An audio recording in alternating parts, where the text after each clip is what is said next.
everyone, I'm Lisa. And I'm Nick. And you're listening to It Takes Two, the podcast where two people take two movies with the same plot or premise and watch and discuss them. And in this very special episode, aimed at the younger audience that we know is what is listening to us now, we watched We're Back, A Dinosaur Story and the classic Jurassic Park. Yeah. So these are two movies produced by Steven Spielberg in 1993 that are adaptations of books about dinosaurs being brought back in the 20th century to entertain people. And ultimately the hero of both is a couple of kids and a T-Rex. Yeah. So, classic twin films. No, it's interesting because as we've gone through this sort of moving away from practical effects into CGI, it's a lot of movies that came out later than Jurassic Park are very dated looking now. But it was that perfect mixture of practical effects where people were making puppets and animatronics for the dinosaurs versus the newer Jurassic World series where everything is CGI. The characters are just running around on green screens acting silly, and it's very sad for me watching these new movies, even like Jurassic World, the first of the sequel series, looks dated. But you go back and you watch a movie from 1993 and it looks great. And it looks fantastic. And the other thing is that if you have a movie where all of your dinosaurs are put in afterwards in post-production, you don't get the terror of your crew all being scared because the animatronic dinosaur starts moving of its own accord. Yeah. And they think for a second, even though they built it and they operated it, they think for a second that's a real dinosaur. Because it got rain in it. Yeah. And it moved. I think there's a history going through most of Spielberg's movies where his animatronics do not behave as intended. And also of, people kind of to some extent, even though they know what it is, or in some, I guess in the case of E.T., not necessarily, feeling the presence of those things and feeling that it's real, because obviously we talked about it in E.T. with Drew Barrymore thought that was a real alien that she was acting with, which is cute. Yeah. And in this they had they had real dinosaur puppets, they had real dinosaur animatronics, and they had real dinosaur men in suits for some of the Velociraptor scenes. Yeah. And then coupled with visual effects done through computers. And I think that's one of the big takeaways we look back at now with like a fondness of memories, even though they weren't great, is the characters, even if they weren't the human characters, you could bond, you could have an idea of the character based on the fact that it's real rather than CGI real. And it goes back to the movies I watched in my childhood, which I tried to get you to watch the other day, Short Circuit with Johnny Five. Johnny Five was like a little robot dude. He was just a little guy. I think it's an interesting point in that we should discuss in this episode, because this is aimed at children, or we want it to be child friendly and for children to be able to listen to this. That they because there is a real presence there, they feel more real. Yeah. Like, I don't think watching things where it's computer generated would have scared me as much as Jurassic Park as a child. Yeah. Jurassic Park is scary. So is We're Back. These movies both came out when I was 2 years old. Yeah. And I remember watching them as a child, both of them, multiple times.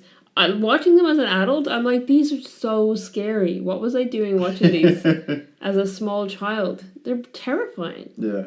It's interesting you say that, because I believe I saw Jurassic Park at the movies. Right. So I would have been like 7. But the movie was PG, so I guess I got to see it. I'm not... Yeah. Like, I have a memory that I saw Jurassic Park in the cinema.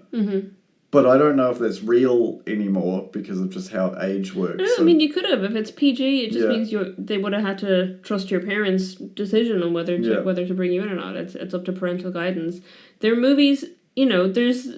I haven't read the Jurassic Park book, but I know from reading about it that there's a lot of stuff cut out of the Jurassic Park book to make the movie more child-friendly because they wanted children to be able to watch it. It's interesting you bring up Michael Crichton, the writer of Jurassic Park, and also The Lost World, but it's not the same as the Lost World sequel of Jurassic Park.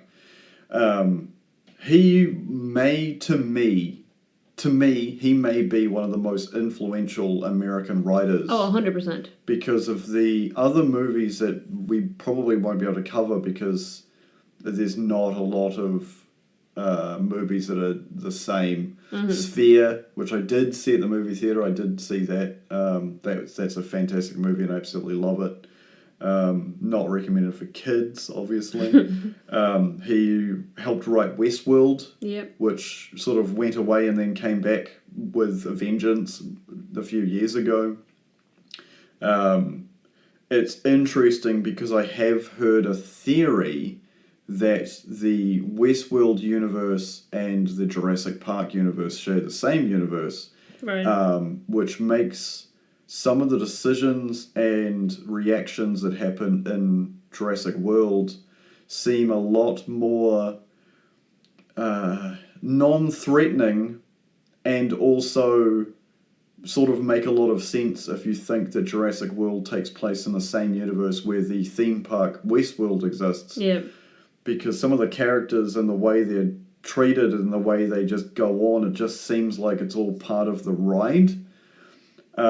Which is the main theme of Westworld, which is, it's a ride based in the Old West. John Hammond is supposed to be Walt Disney. Yeah. He is the evilness of Walt Disney epitomized. That was John Crichton, Michael Crichton's whole idea of him was that this is what Walt Disney would be. What's ironic is that in making the film, Spielberg saw himself in Hammond, which is not what you want if he's supposed to be written as a villain.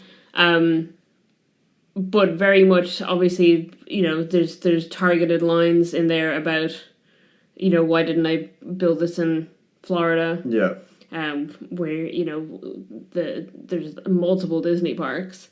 Including Epcot, which is essentially Disney's Jurassic Park. I know it's not nearly the same extent, but it is his his vision of the future and also of just having a theme park based around scientific innovation. And I love Epcot. I think it's a great place. So it's very interesting. Also, funnily enough, the Jurassic Park section of Universal is only at Islands of Adventure, which is in Orlando, Florida as well. So there is a Jurassic Park in Florida. But there's also a dig at Pirates of the Caribbean. It's where they say, well, if Pirates of the Caribbean shuts down, the pirates aren't going to get out and eat the kids. Yeah, exactly.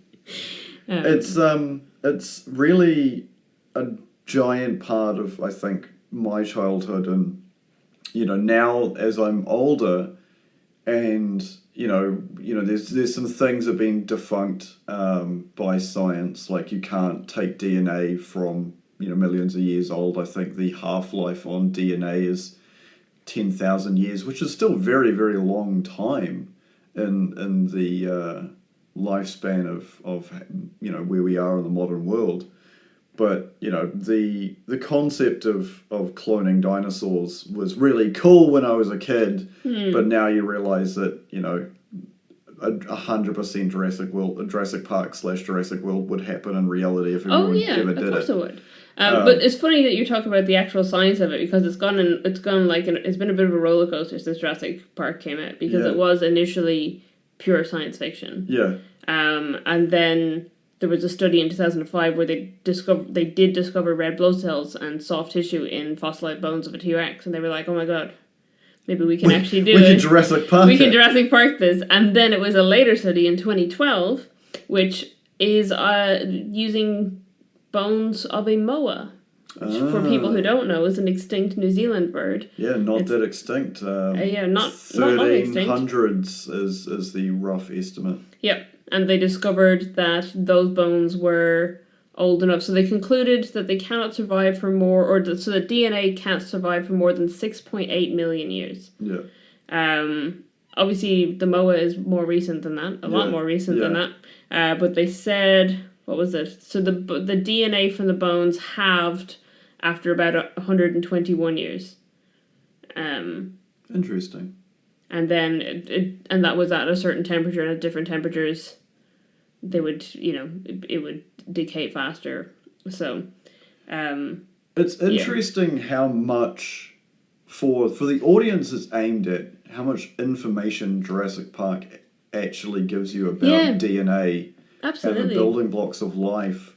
And it's the thing that's fascinating, humanity now, because with, the medical industry, if we were able to do what they do in the movies, and then it really comes down to an ethics issue. Like there was a recent experiment where I think it was using the technology CRISPR, which is gene editing.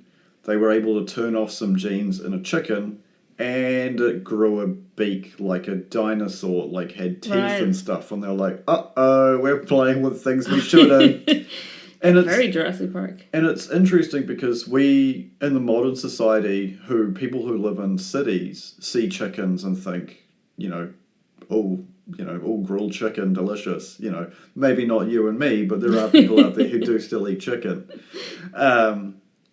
But if you ever see them in the wild, like where I grew up in the countryside, the animals are not. It's not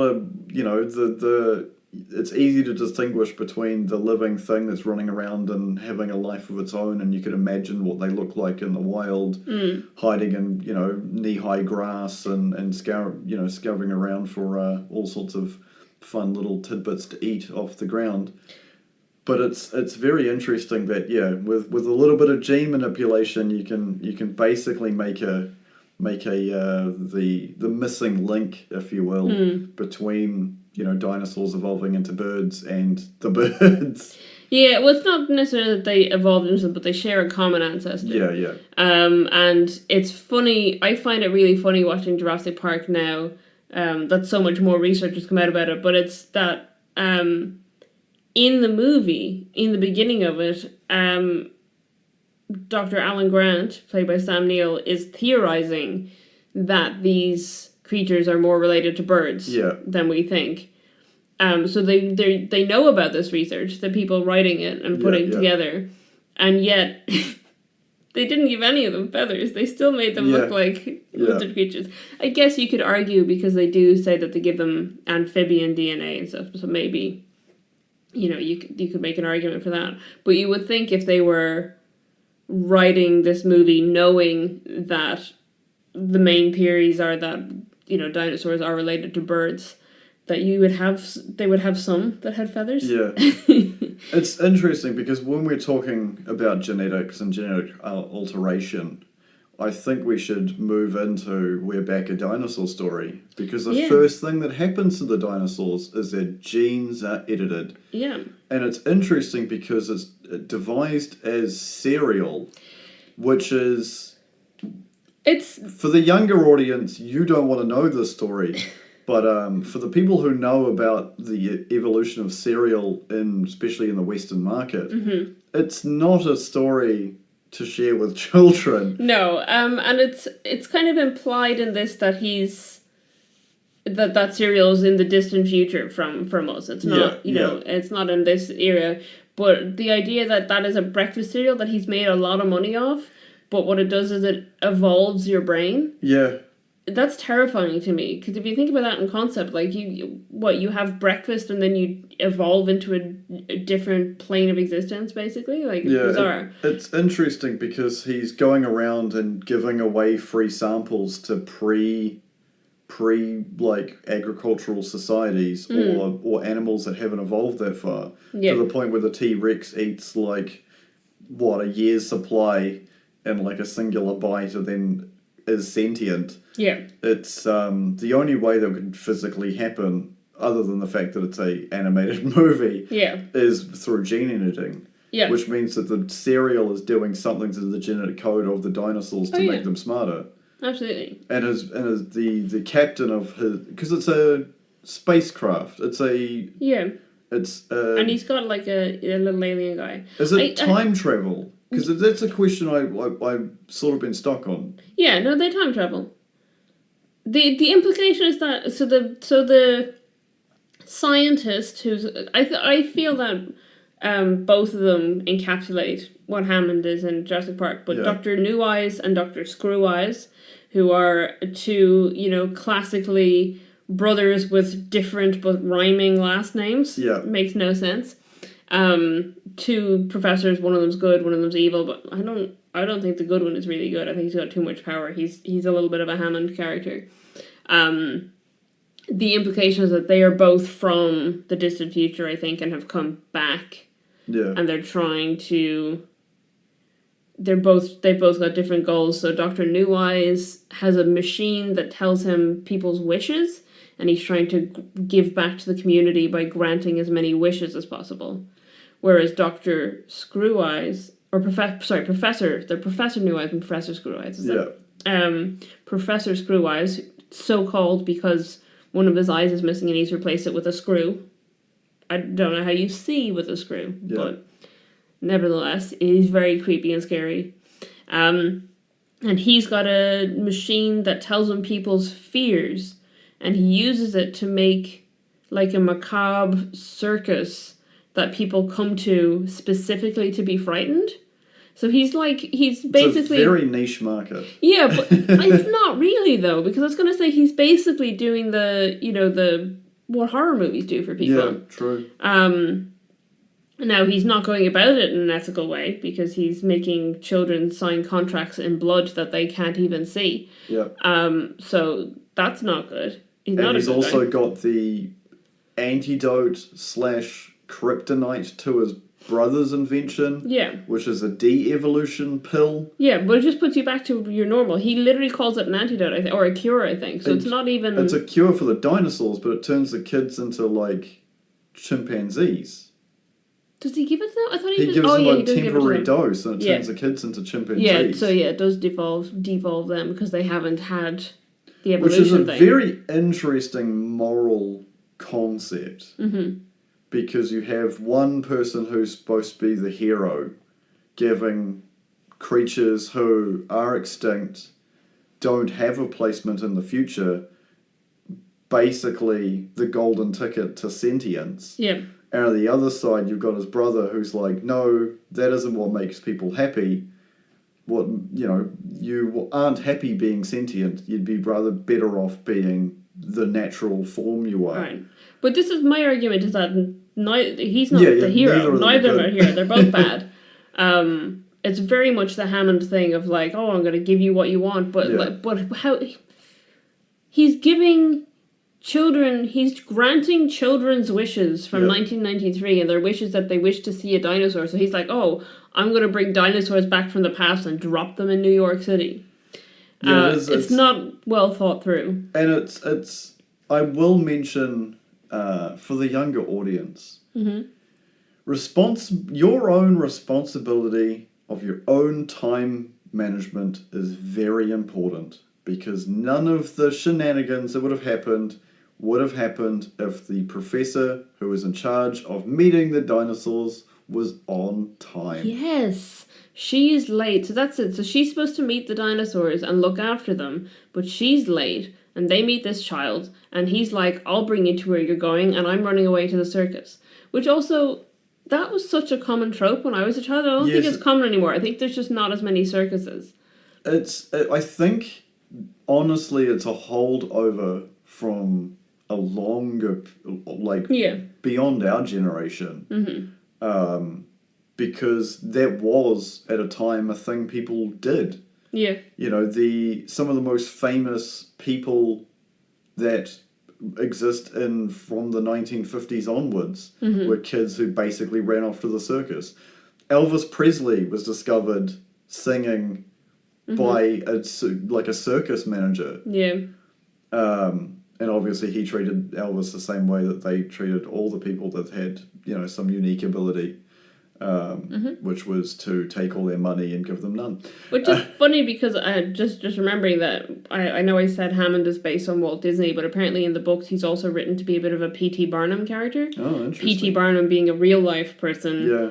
who ran circuses and treated people as commodities and was not a great person. It's interesting because Hammond talks about his history about halfway through the movie, where he's talking about the first thing he ever did was make a flea circus, Right. which was just mechanical things going, but it was the illusion of the trick played on the people, the viewers, that was all part of the whole process. It's like, oh, mummy, I can see the fleas. There's no fleas. It's just electric motors. Yeah.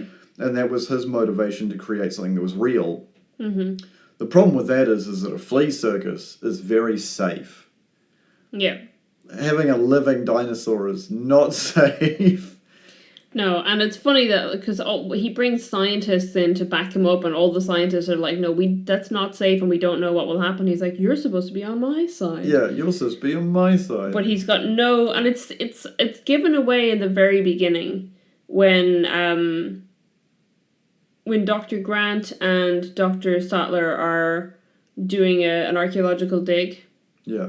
And he arrives in the helicopter and kind of contaminates the scene and destroys things, that he has no respect for science and he has no respect for doing things the proper way. He just wants to get things done as quickly and easily for him as possible to get his goals. It's interesting too because he doesn't really give them an option. He basically just he pays for them. He pays for them. Yeah, because they both try to say no multiple times, and then he's like, "Well, I'll pay for your research for the next 3 years." Yeah, and they're like, "Well, it's so hard to get funding." And it's interesting too because one of the running quotes that he always says is, "We spared no expense." Yes. But when it comes down to the person, in my opinion, is the entire catalyst of why everything goes wrong. Nedry.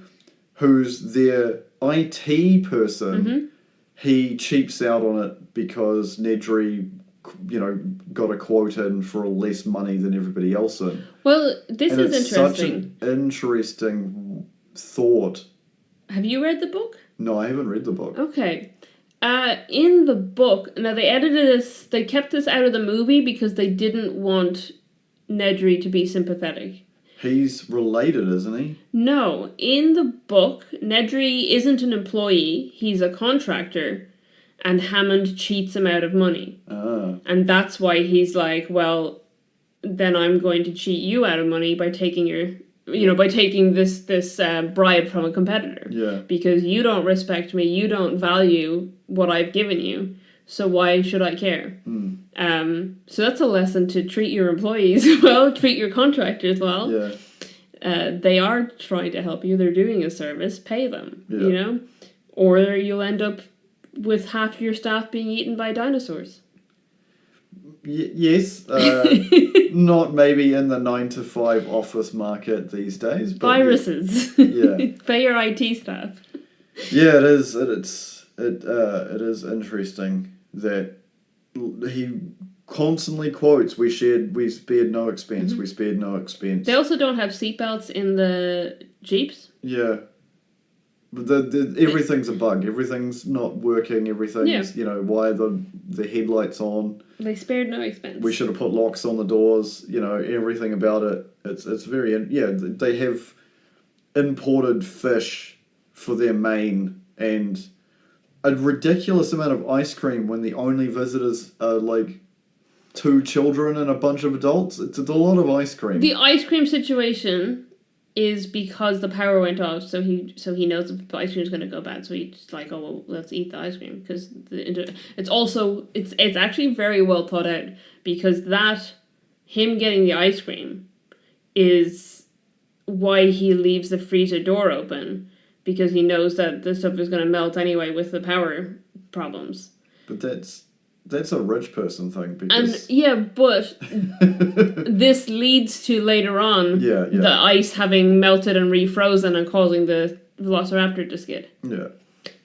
So it is, from a filmmaking point of view, Yeah. well thought out. It's well thought out from a filmmaking point of view. Yeah. Just very weird that they have hundreds of litres of ice cream. Yeah, just a lot of ice cream. Maybe they just have ice cream parties on Fridays when they've done painting the outside of the building. Do you want to talk about the kids in the movies at all? Because, you know, this is our episode aimed at children. Yes, of course. So these are who you will see yourselves as in these. Who little Lisa saw herself as. You've got, in Jurassic Park, you've got Timmy and Lex. And they are the... Who are they? They're the grandchildren of yeah. Hammond. And they're going through a divorce. Their parents are. Yeah, the parents are, not the brother and sister. And so obviously it's like a little bit of a distraction as well. Mm-hmm. Because, you know, safety, I don't know if OSHA work in Costa Rica, but they should. Versus when we have the kids in We're Back, a Dinosaur story. Mm-hmm. One of them is a child who's basically abandoning his home life, built a raft. It is going down, I think it's the Hudson River. I can't remember what river it is that goes through. Well, there's a bay in New York, I believe. Yeah. But there is a river between New York and New Jersey. And he's running away to the circus. Yep. And the girl that they meet is basically abandoned by her parents because they don't care about her and have basically locked her in an ivory tower very... Well, the idea is that they go off on holidays and things and just leave her behind. So they're basically absent parents. She doesn't really get to see them or spend time with them. So she feels quite alone. Which is ironic because the other guy is running away because he feels smothered by his mother giving him too much love. Yeah. Which he then learns to appreciate, I think, by the end of the movie. He's like, actually, it's a good thing that my mom cares about me this much. He's also seems to be the youngest child of, I think, 4 brothers. Yeah. Based on the photos at the end. Because I think there's a lot of similarities between him and the bird at the beginning of the movie. Because he's also being bullied and mothered and... I forgot. This is so funny because I forgot again that scene happens.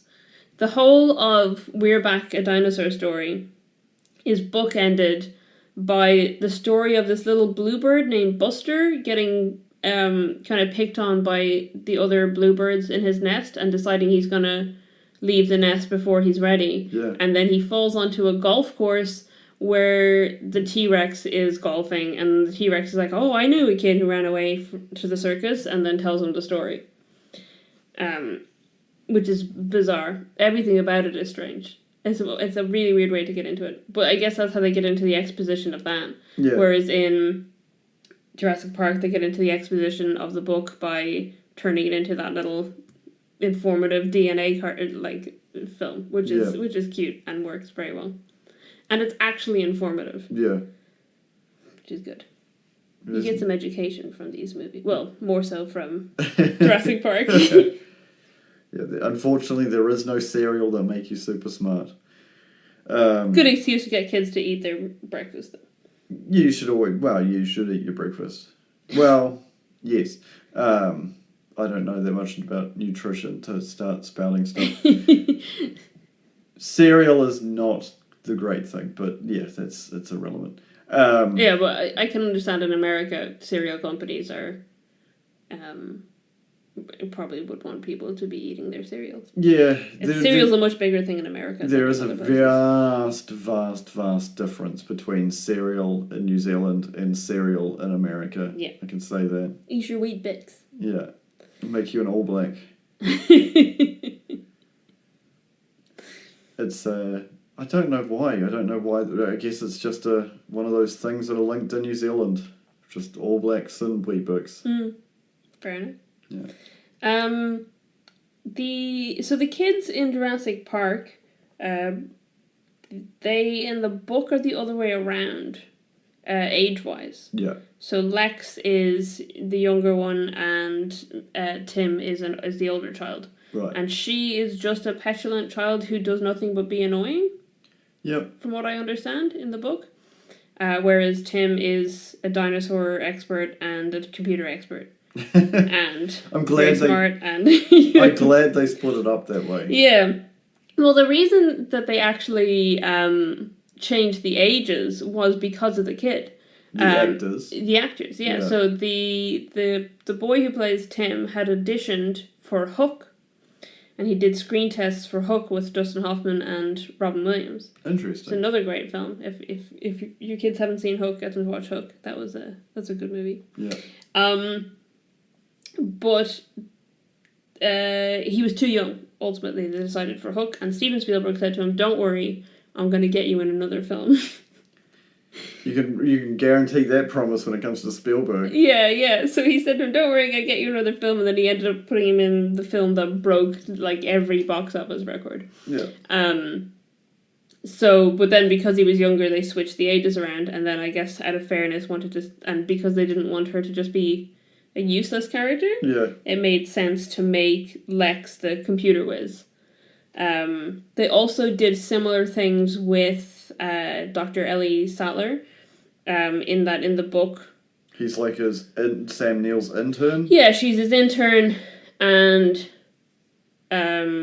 she doesn't do a whole lot. A lot of what she does in the movie was actually done by the guy who in the movie gets eaten by the dinosaur while he's hiding in the bathroom. Yeah, when he abandons the children to get eaten by a T-Rex. Which is fun because of one of her most famous quotes in the movie, which is, when they're saying dinosaurs rule the earth, the dinosaurs died, man ruled the earth, man created dinosaurs, and she says dinosaurs eat man, woman inherits the earth.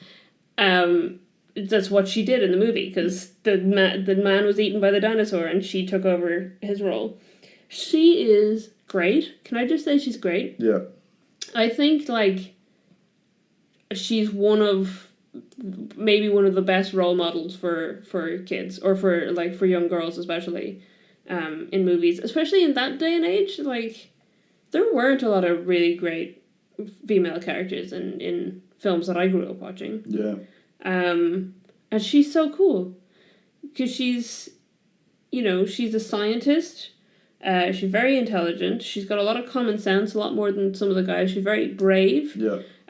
She doesn't, take stuff from anyone. She will stand up for herself. There's definitely feminist undertones and overtones there, the bit where Hammond tries to say that he should go do something because he's a man, and she's like, "We can discuss the sexism later, let me just go and do this first." Yeah, sexism in a survival situation. Yeah. She's great as a survivalist.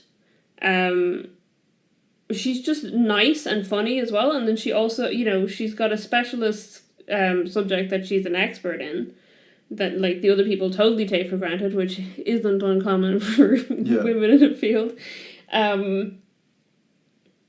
But and she's caring because she's, she wants to look after the animals, and but she also wants to know more the whole time. She's great. Yeah. She's so good. That's a 20-year-old movie. Yeah, and she's, wearing an outfit that is feminine but practical and makes sense for what she's doing and where she is. And she's, going in, the bit where there's the large amounts of dinosaur poo. Yeah. And she's like, "Okay, well, I need to check to see why this dinosaur is sick, so I'm going to put on my giant gloves and just delve into this." Yeah. And while the men all stand around being like, "Ugh." And she's like, "No, we need to get to the bottom of this." Yeah. Yeah, she's fantastic. I think she's a great role model. She, I can't remember, what are the kids' names in We're Back?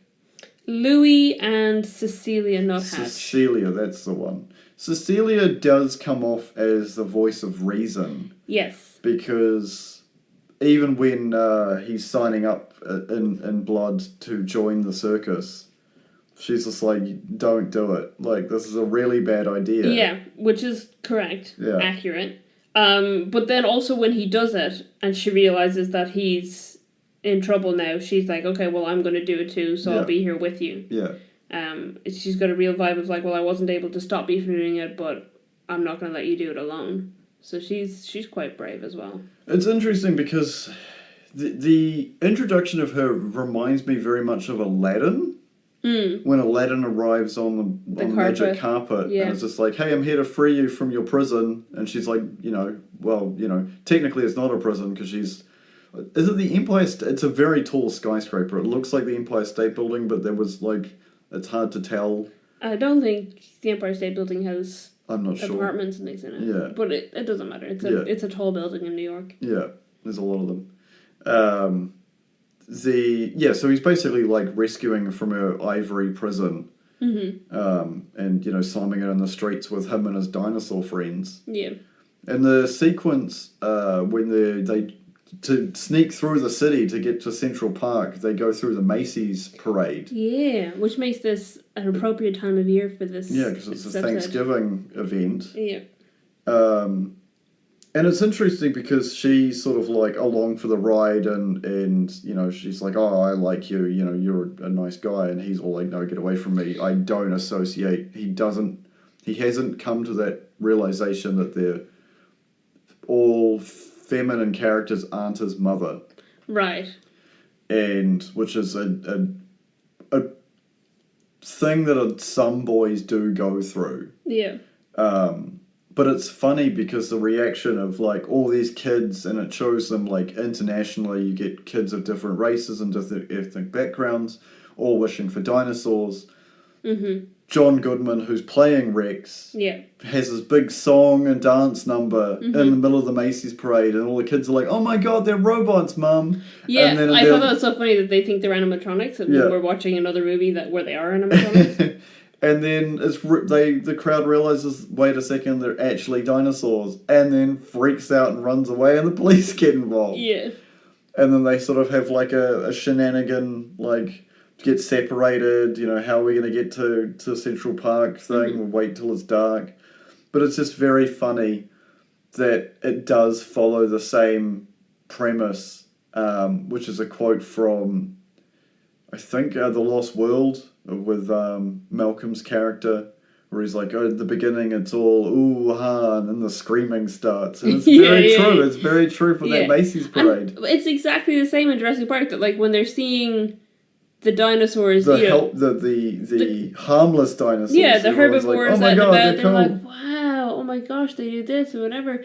There's a little bit of trepidation when they see the Velociraptor's enclosure, and then it's when the dinosaurs are out and about and and free, and then they're like, oh no, this was a bad idea. This is bad for everyone. This is scary. It's funny you talk about the Macy's Day Parade, because one of the things they did to promote the release of the movie was that they got a giant helium balloon of Rex, the T-Rex, to include in the actual Macy's Thanksgiving Parade that year. Wow. But high winds caught it, and it went over a sidewalk, and the head of the T-Rex hit a streetlight and popped. Oh no. Which is what happens in the movie, is he pops a dinosaur balloon. Yeah. So it happened in real life. That's crazy. And then, but it was only his head pop, so they kept going with the parade, I think, with just a headless dinosaur, which I think that would be scary. If I was a kid in the parade and there's just like a headless dinosaur coming. Because then you'd be wondering in your childish mind, like, what did that? It's going to get me next. Something hurt the T-Rex. Yeah. Oh no. So I thought that was funny. It's also why Jurassic Park 3 is not as good, because the hero T-Rex. I know you love 3. Jurassic Park 3 is a great movie. I still can't believe there's 6 of them. Yeah. Because it's I know it's been 20 years, but like still, it does feel like a very long time. Yeah. First one's, Lost World is decent. You like Lost World. Yeah. This was our discussion that we had on our first date, which is very funny. Because I don't know why this is what we talked about on our first date, which of the Jurassic Park movies is our favorite. But for you loved, I remember this with encyclopedic knowledge. You liked The Lost World, and you said Vince Vaughn played a character called Nick, which is the same as your name. Yeah. I didn't even remember Vince Vaughn was in the movie, but I haven't seen it since. The only reason I know that is because you said that to me on our first date. And I told you that my favourite was Jurassic Park 3. There's something about, if you haven't seen Jurassic Park 3, they have a satellite phone with a very recognisable ringtone, and they lose it, and then they hear the ringtone, and they're like, oh my god, the satellite phone, and then they remember the last time they saw it, it was with a guy who got eaten by the giant dinosaur. So they turn around and the dinosaur is there with the ringtone coming out of it, and it's so good, it's so well done. I love it so much. The dinosaur has its own theme music, like a professional wrestler. It's not just that. There's like the whole sequence where they're going through the enclosure where the pterodactyls or whichever kind of dinosaurs were, the flying dinosaurs they had in it, were like, there's some really great moments in that movie. I kind of want to watch Jurassic Park. Let's do it. After this, we'll go watch 2 and 3. Yeah, 100%. They're all on Netflix. Yeah. If you have Netflix, they're all on Netflix at the moment. Or just buy them on DVD or Blu-ray. Yeah. They're great. They keep Jurassic Park, the first one, every time it gets re-released, it gets in the top 10 or whatever the box office. Yeah. Because they did a re-release in 3D, and then they did another re-release when they remastered it for Blu-ray. They did another theatrical re-release, and then during the pandemic, the initial lockdowns of the pandemic, a whole lot of places put it on those drive-in cinemas. Oh, right. Loads of drive-in cinemas put on Jurassic Park, and it topped the box office again in the year 2020. Such a good movie. It's a classic movie. If you haven't seen it, watch it. If you're a child and you're listening to this, talk to your parents and see if they think you can watch it, because it is pretty scary. Yeah. It's safe for kids, but it's pretty scary. So check with your parents, and they'll let you know if it's too scary. We're Back, a Dinosaur Story is fun. It's also kind of scary, but it's less scary than Jurassic Park. So if you want to watch a dinosaur movie, but you're too scared to watch Jurassic Park, We're Back, a Dinosaur Story is a less scary one. Yeah. And it's a cartoon, and it's very cute, and the dinosaurs are very funny. And the dinosaurs are nice in that one. In Jurassic Park, the dinosaurs, some of them are nice, but some of them are not very nice, and they're very scary. And they look very real, so you might get scared. Is there anything else you'd like to cover? We can talk about trivia. I don't know. I don't want to belabor it too much, because I know we've got people with short attention spans listening to this one. Yeah. But I feel like we've covered a lot of the sciencey side of things, because there were definitely some sciencey things. The other thing was velociraptors.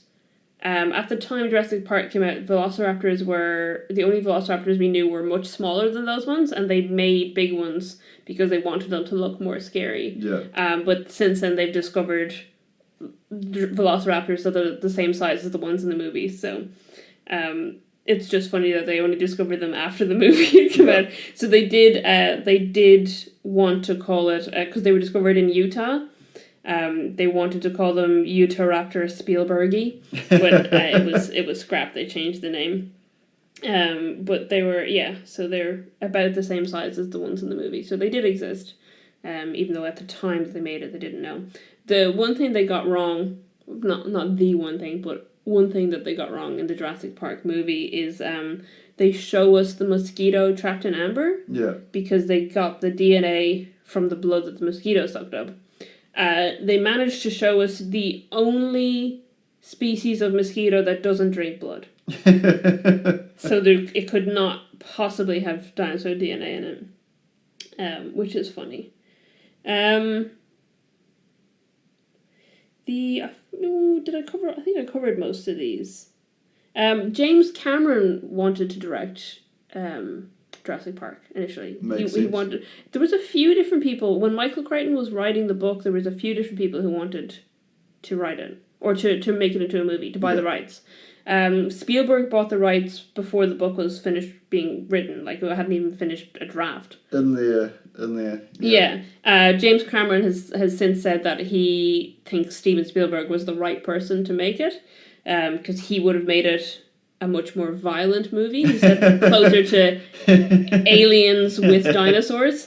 And he thinks that wouldn't have been fair to children because he thinks that a lot of children really like dinosaurs and it was good to have a movie that children can watch that's about dinosaurs. Which I think is fair. Steven Spielberg also, he had been about to do a movie based on a different Michael Crichton novel called ER, or Emergency Room. Yeah. And he dumped it and said, no, I'm not going to make that movie when he found out that Michael Crichton was writing this book. And he was like, I'm going to make this into a movie instead. And instead then he helped to produce a TV show called ER, which I had no idea was another Michael Crichton property. So that's fun. Yeah, I think that's about all I want to talk about with Jurassic Park. With We're Back, I don't have too much to say. There's a few people on the voice cast who are not actors. And the reason that happened is that the director, Phil Nibbelink, when they made the initial animatic for it, so they made like storyboards and then animated, but not fully animated, the storyboards, he did all the voices himself. It's funny. And he did impressions of different famous people. Yeah. To the point that then Steven Spielberg, who produced the film, because it was his animation company that made it, watched the animatic and was like, we need to try and get those people into it. So there's people like Julia Child plays the doctor who doesn't show up on time for anything, you know, and they've got Jay Leno, Walter Cronkite. There's some strange people in there. It's also the first animated movie that both John Goodman and Martin Short voice in. So neither of them had done animated films before that, and both of them have gone on to do multiple other ones. Like Monsters, Inc., Treasure Planet, etc., etc. It was also a movie that, because, like I said, it also was based on a book. There were two other directors who wanted to make a movie of it, and then they discovered Steven Spielberg already had the rights. So that's a theme. He did this with both movies. He's stealing and people's he books. bought the rights to both of them in the 80s, and then spent years making the films. Yeah. But the other ones were John Musker and Ron Clements, who you don't look like they're familiar to you. Our young audience probably don't know the names, but they probably do know some of the other films they made, which include Basil the Great Mouse Detective, The Little Mermaid, Aladdin, Hercules, Treasure Planet, The Princess and the Frog, and Moana. Interesting. I really like the movie as it is, but I think they might have made a better one if they'd had the chance. They said they envisioned it as being kind of like Snow White, except with a 7-year-old Snow White and dinosaurs instead of dwarves. Fair. Which would have been very cute. It was marketed initially as a family-friendly equivalent to Jurassic Park, which they could do because Spielberg produced both of them, so he's allowed to reference his own movies in his marketing. And the only other thing that I really wanted to talk about is that John Malkovich hates this movie. He's not in it. Okay. John Malkovich really hates this movie. Like, everywhere you look up anything about this movie, it talks about how much John Malkovich hates this movie. That's very strange. Which is... So he had initially been considered to do the voice of Professor Screweyes. Yeah. But he says he dropped out due to disagreements with the director. The director says that John Malkovich was let go because Steven Spielberg thought his performance was too frightening. I don't know which is true. They've got different stories, but he's so angry about it that if people try to talk to him about it, he refuses to talk about it. But then also he brings it up unprompted in interviews and talks about how it was something that had art in it, and then they turned it into a mess. And it says. Here's a quote from him. Projects like We're Back, a Dinosaur Story, they just make you sick. That's why I left this town. It's disgusting.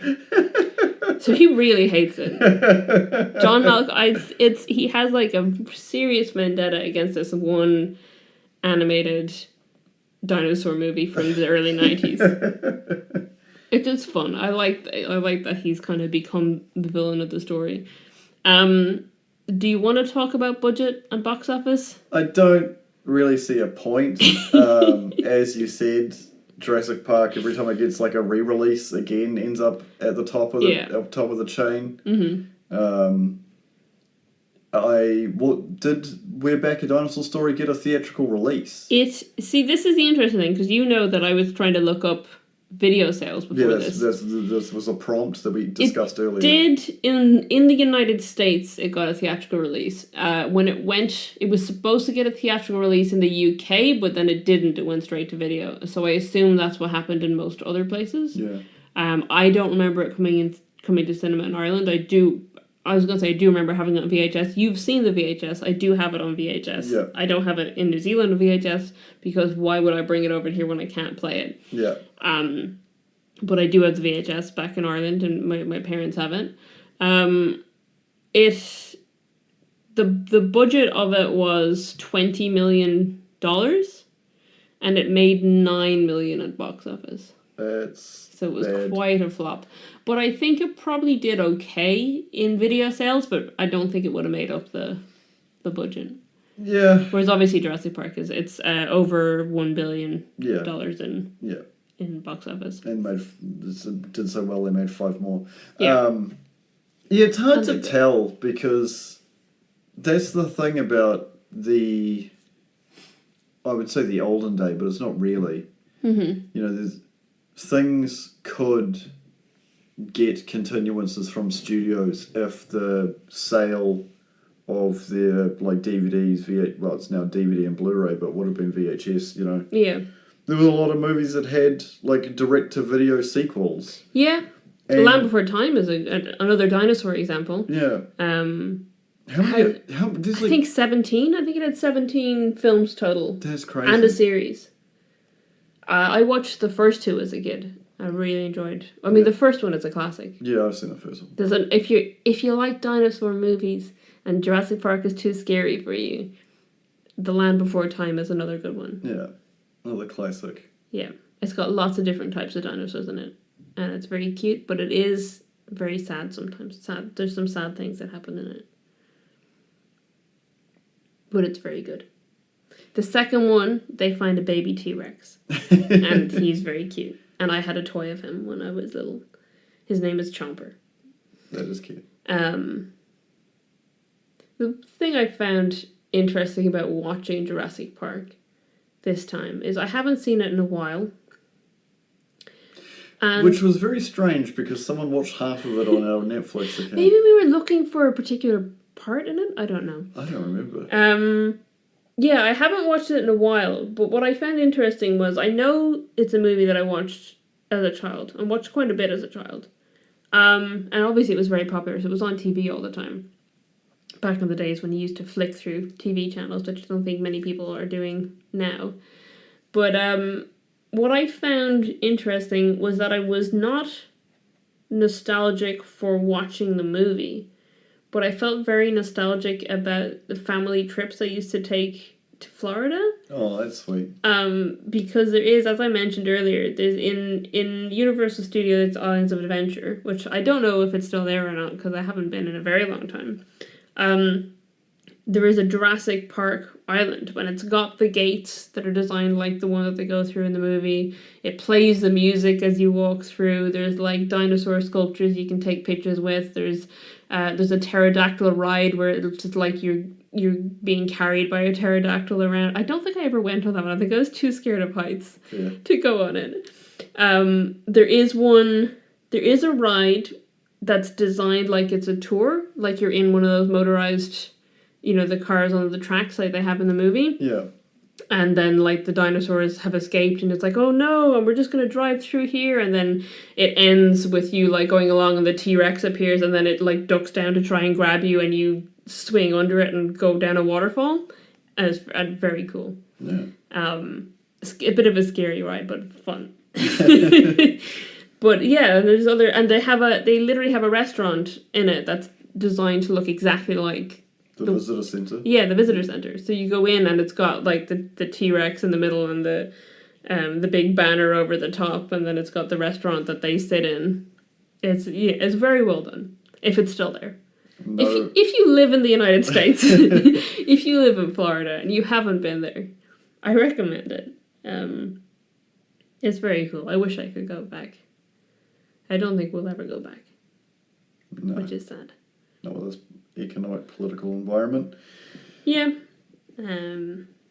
but it would be very cool. Yeah, that's where I'd go if I could go back anywhere in the States. I think it would be Islands of Adventure. I don't know if it's probably totally different to what I remember it being. Yeah. But yeah. Thank you for joining us on this special episode. Yeah, it's a bit longer than I hoped it would be, but we hope that you enjoyed it. Yeah. And we will, I think going forward, we're going to try to make any episodes where both films are child-friendly films. We'll try to make it as a child-friendly episode. Yeah. Which I believe one of our upcoming Christmas movie episodes will be. I don't know how I feel about Christmas movies. No, I mean not the Hallmark ones. We'll keep as usual ranty Nick. But the other ones, if it's child friendly, and I think this one will be, but we'll see. Certainly movies I watched as a child that we're going to be covering for our second Christmas episode. Yeah.